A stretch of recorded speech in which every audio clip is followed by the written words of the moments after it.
My dad was born in Montenegro in 1952. Most of the country was composed of farmers, and our family was no different. My father had started doing farm work when he was very young, probably around the age of 5 or 6. Back then, families utilised all capable hands, and if you were old enough to walk, you were old enough to work. His duties would usually include watching sheep, collecting hay, and sometimes feeding the animals. He is the oldest of 3 brothers, so when he reached the ripe age of 10, in the farming world 10 is an adult, he was ready to be sent to Sinjavina for training. Now Sinjavina, let's call it Sion from now on, this name is too fucking hard to pronounce even for me, is a mountain in Montenegro where my family owned a watermill. How and why they built the mill that high up, I don't know. I suppose the river was powerful there, and producing flour meant food for a year. This is why my grandfather decided to train my dad at a young age. When April of '62 came around, my dad and his uncle Mike hit the road with their dog Max and headed towards the mountain Sion.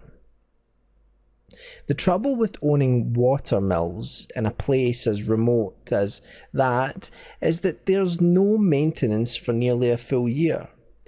This means the mill will get damaged by heavy snow, winds, and even animals that are searching for shelter. The trip up the mountain was no easy task. It took about 3 hours of climbing the steep dirt road to make it to the river where the watermill was. When they finally arrived at the mill, they were unpleasantly surprised. The place was damaged pretty bad. The ceiling was partially collapsed, and the left wall was broken down. "Not again," sighed Miki as he stepped inside. My dad had no idea what that meant. The mill itself was very small. It was basically a room built out of wood, connected with a flour storage room in the back. My dad and his uncle still needed shelter from the cold mountain night, so they got to work. Miki estimated that it would take them at least a few days to completely fix the building. The first night my dad fell asleep almost instantly. A long walk combined with that sharp mountain air could put anyone to sleep. Sometimes in the middle of the night, my father was awoken by Max's silent barking. It almost sounded like the dog was actually crying, something my dad had never heard him do. Miki slept peacefully, but my dad got up to look around. At first, he couldn't find anything that would cause Max to bark. But then a huge rat jumped in front of him. It scared the shit out of my dad, but he laughed it off and petted Max to settle him down, then decided to go back to sleep. As he was laying down in his sleeping bag, there were no beds up there, he looked through the collapsed wall and froze almost instantly. In a grass field some 100 yards away stood a man.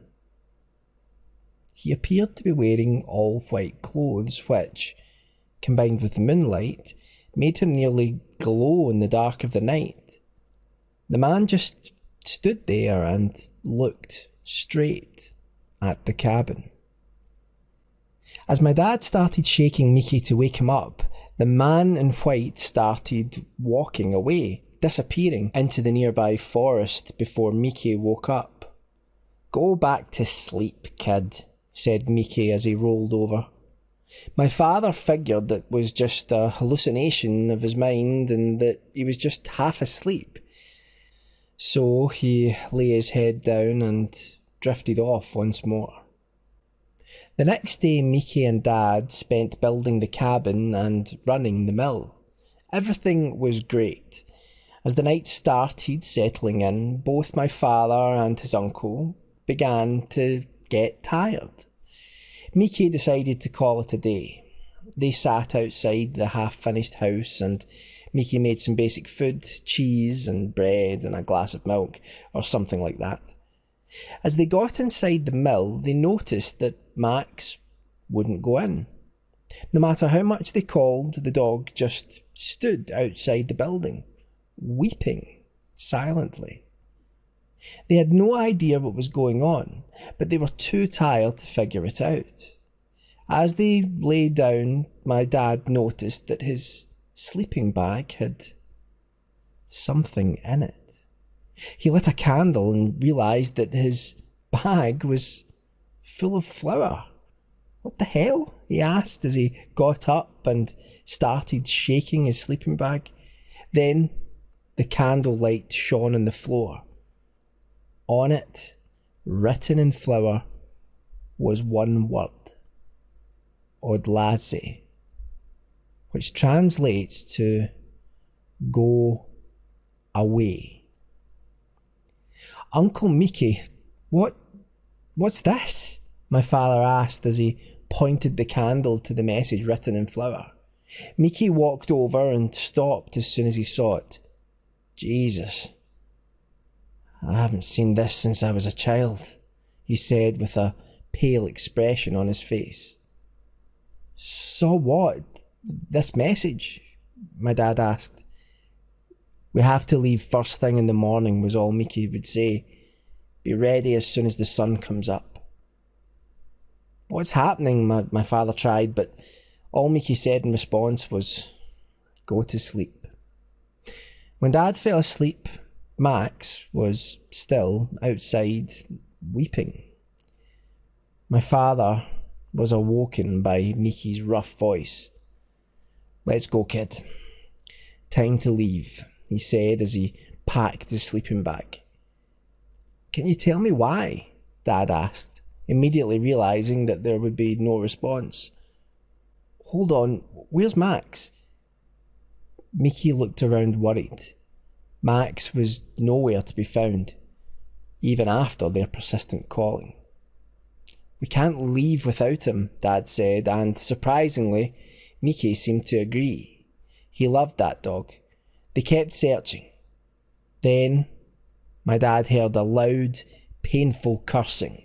He ran towards it only to find Mickey sitting by the edge of the river. He was holding Max. My dad had never seen anything so gruesome before that day, so it was shocking to him when he saw a dog with its internal organs spilling out of its body. He had a huge cut on his stomach. "My God, what happened?" asked my father through the tears he couldn't quite hold back. "He must have fell into the water and the current slammed him up against those rocks," said Mickey, looking devastated. "We need to bury him." "What about going home?" my dad asked, still with tears running down his cheeks. "Max deserves a proper burial.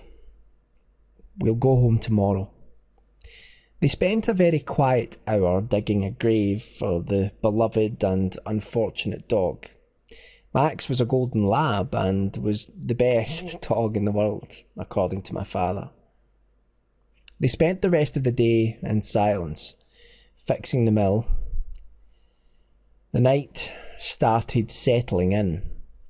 When they got back into the cabin, the little remaining light revealed a terrifying thing. Another message on the floor. This time, also written in flour, were 3 letters, which said, "Now." Mickey seemed scared, more scared than my dad's ever seen him before. He didn't say anything, though he just wiped the damn flour with his foot. "We leave the first thing in the morning. This time I mean it," said Mickey as he wrapped himself into the bag. My dad wasn't going to argue. But he couldn't fall asleep. He tossed and turned, and finally just decided to look up and take in his surroundings, trying to find something to do. Then he saw the white man in the field again. He was just standing there, motionless, looking at the mill. He was staring straight at my dad. My father tried his best to squeeze his eyes and make out more details about this strange, almost glowing man in the dark.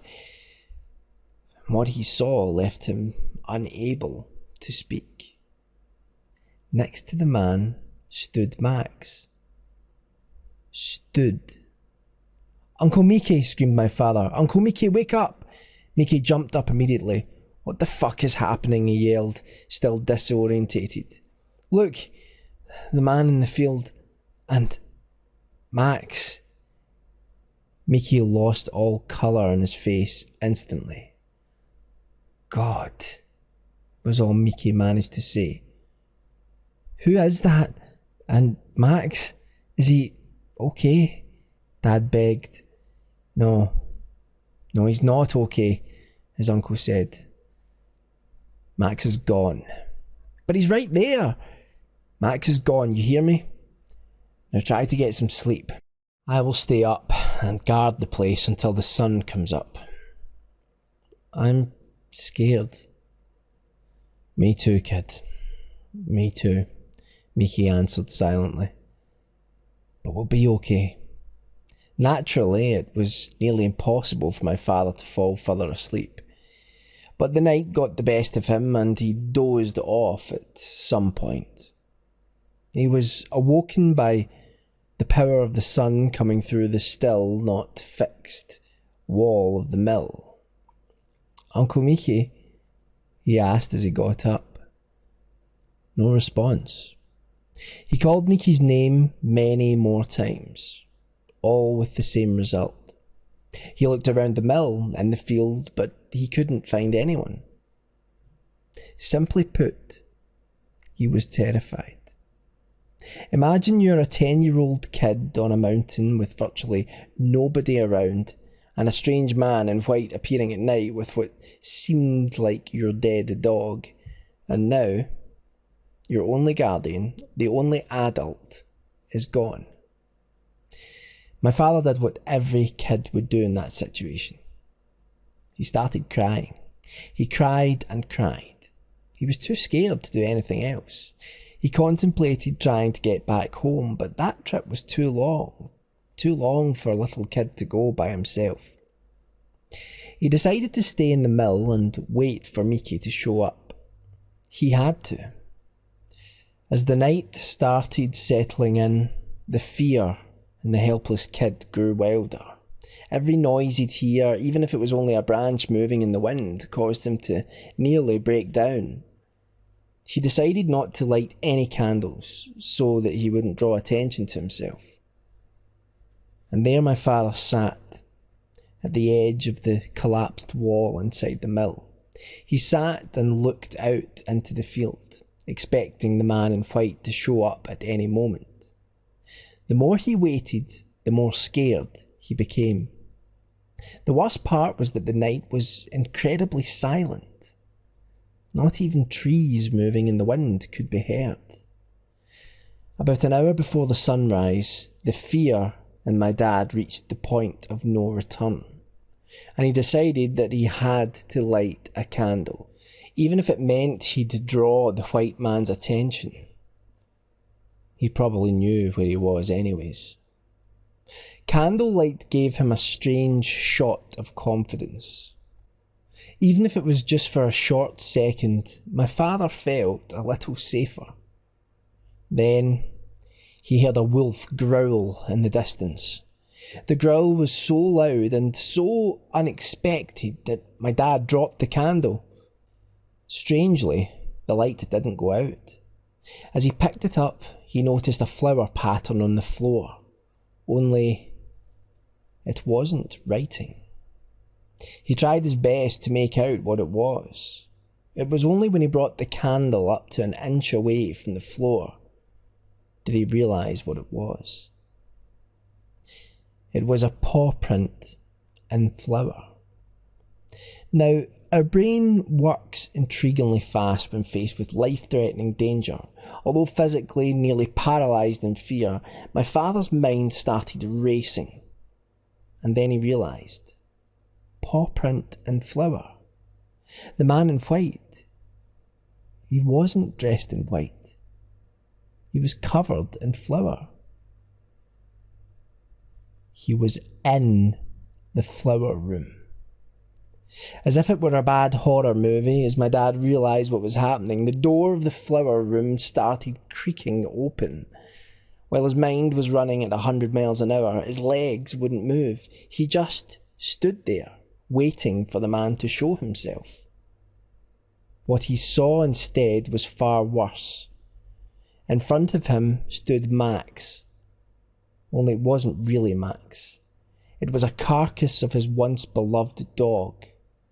A large part of his belly was missing, and his internal organs were clearly visible. The dog was breathing very loud, very heavy.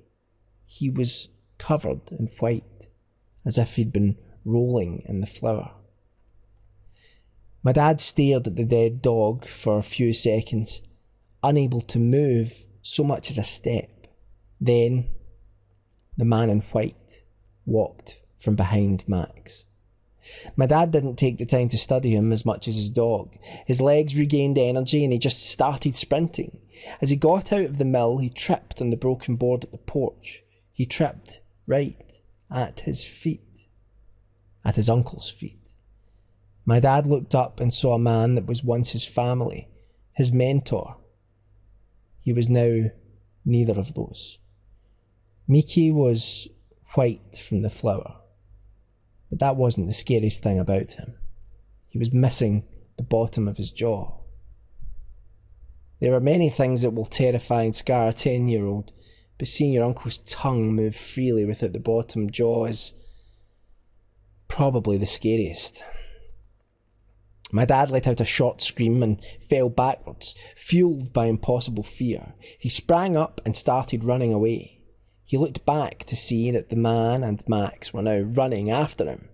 Mickey was standing still in the back, still wiggling his long tongue around. My dad said he had never ran that fast again in his life. He could feel them at the back of his neck at all times. He turned around only once to see Max's intestines fall out as he was sprinting after his once beloved owner. The man appeared to run gracefully behind him. He even seemed to be smiling, and running looked effortless to him, almost like he was just having fun. My dad didn't stop running for at least an hour. The footsteps behind had died out more than 30 minutes previously, but he wasn't stopping, and he sure as hell wasn't turning around to see what was behind. He finally made it to the first house on the road, banged on the door, then collapsed when the owner finally appeared. My father woke up nearly a full day later, still exhausted. The people had no idea who he was, so they couldn't contact his family. Dad told them about everything that had happened, and they seemed not surprised. "We have to go back and get my uncle," my dad told them. "Son, I'm afraid that's impossible," the man who saved my dad said. "That man you saw, he's been living up there for generations now. We heard stories about him as kids, and that was 60 years ago." "But how is that possible? Who is he?" "Nobody knows," the man said. "But whoever gets picked up by him is never seen again. A lot of people claim to have seen him up in those fields at night. Some say he was an old mill worker who died there a long time ago, but I don't believe that. You're the first to let go." "And what about Uncle Mickey?" "I'm afraid it's too late for him," the man said. "Now let's get you home."